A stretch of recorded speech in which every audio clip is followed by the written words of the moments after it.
राम राम प्यारे मित्रों, आज की वीडियो बहुत ही महत्वपूर्ण है। आप लोगों से निवेदन है कि आप लोग वीडियो को अंत तक जरूर देखिएगा। यदि समय यात्रा मेरे द्वारा संभव होती तो मैं सतयुग, त्रेता युग या फिर द्वापर युग में चले जाना पसंद करता और फिर यहाँ लौट कर न आता। समय यात्रा करके मैं अन्य युगों में इसलिए जाना चाहता हूँ क्योंकि अन्य युगों में सनातन धर्म को बस शास्त्रों के माध्यम से जानने वालों की नहीं बल्कि उसके दिव्य ज्ञान को जीवन में धारण करने वाले लोगों की संख्या आज की तुलना में कई गुना ज़्यादा है। यदि आज 100 में 5 है, उस समय में 100 में 95 थे। पहले सनातन धर्म क्या था और अब क्या हो चुका है।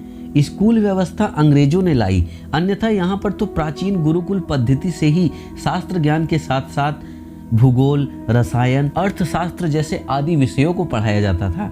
आज भारत में तो गुरुकुल का नितांत अभाव हो गया है, लेकिन क्या शास्त्रों को पढ़ने का विकल्प हमारे पास नहीं है? बिल्कुल है, लेकिन आज शास्त्रों को तो बिल्कुल किनारे ही कर दिया गया है और रोजी रोटी की भागम भाग में दिन में 1 घंटा निकालकर भगवद गीता, रामायण या उपनिषदों जैसे ग्रंथों को पढ़ने वाले लोगों की संख्या बिल्कुल कम हो चुकी है। स्थिति तो ऐसी है कि यदि 10 लोगों को लाइन में खड़ा कर दिया जाए और उनसे 2-3 उपनिषद के ऋषियों के नाम पूछें या फिर गीता के 1-2 श्लोक ही पूछ लें तो संभवतः 1 या 2 लोग या फिर वो भी ना उत्तर दे पाए।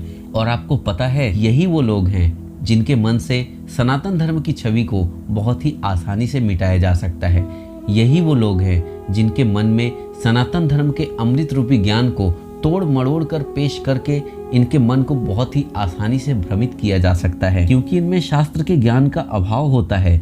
इन्हें इस हद तक भ्रम में रखा जा सकता है कि ये अपने ही धर्म पर उंगली उठाना सही मानने लगते हैं और ऐसा करते इनमें संकोच नहीं होता। आज हमारे बीच इसी प्रकार के तथाकथित हिंदू भाई बहन भरे पड़े हैं और ऐसे ही लोगों की आस्था सनातन धर्म से बहुत आसानी से डगमगा जाती है, क्योंकि ये अंदर से खोखले होते हैं। ये हिंदू तो हैं पर इन्हें सनातन का जरा भी ज्ञान नहीं होता।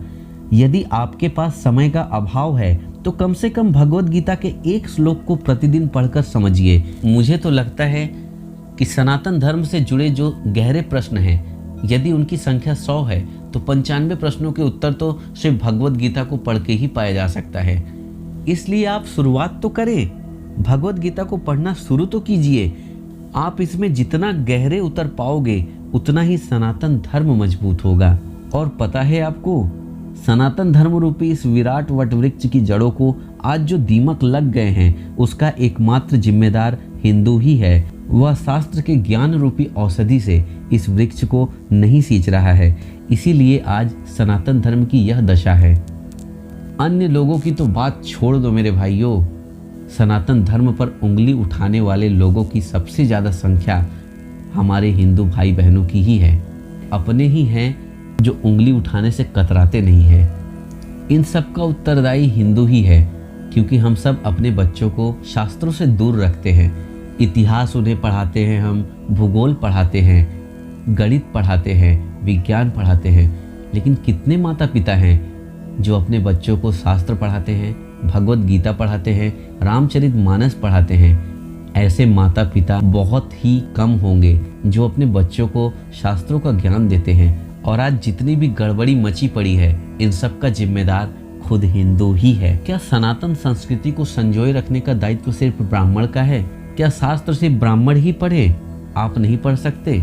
आपके पास क्या समय नहीं है? आप क्या थोड़ा सा भी समय नहीं निकाल पा रहे हैं? हर वो व्यक्ति जो सनातन धर्म में आस्था रखता है, चाहे वो कुम्हार हो, बढ़ई हो, दुकानदार हो, छोटा व्यापारी हो, बड़ा व्यापारी हो, किसान हो या अन्य किसी भी प्रकार का काम कर रहा है, किसी भी पेशे से जुड़ा हुआ है, तो यह उसका दायित्व बनता है कि वह शास्त्र को पढ़े। यदि वह पढ़ नहीं सकता तो किसी जानकार व्यक्ति से जाकर के पूछे, भगवत चर्चा में बैठे, सत्संग में जाए। माध्यम तो अनेक हैं, बस प्रयास की जरूरत है। इच्छा शक्ति को बनाइए, अपने अंदर इच्छा को जगाइए और हर संभव प्रयास कीजिए सनातन धर्म के बारे में जानने का। रामचरितमानस का पाठ केवल राम नवमी को हो यह जरूरी नहीं है। आप चाहें तो इसका पाठ रोज कर सकते हैं। समय यदि कम है तो थोड़ा थोड़ा ही पाठ कीजिए।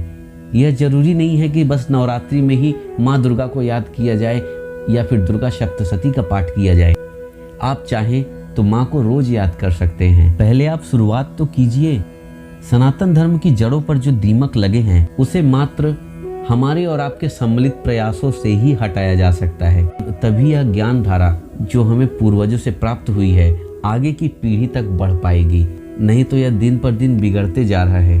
और आज जो पीढ़ी हम लोग देख रहे हैं यह तो आधुनिकता में इतना डूब चुकी है कि मानो बर्बाद होने को तैयार बैठी है। आ बैल मुझे मार। अब भी परिस्थिति पूरी तरह से बिगड़ी नहीं है। हम लोग इसे सुधार सकते हैं। हमारे पवित्र शास्त्रों को पढ़िए, मेरा यही निवेदन है। सुख दुख लाभ हानि ये तो लगे रहेंगे, लेकिन क्या हम शास्त्र न पढ़ें?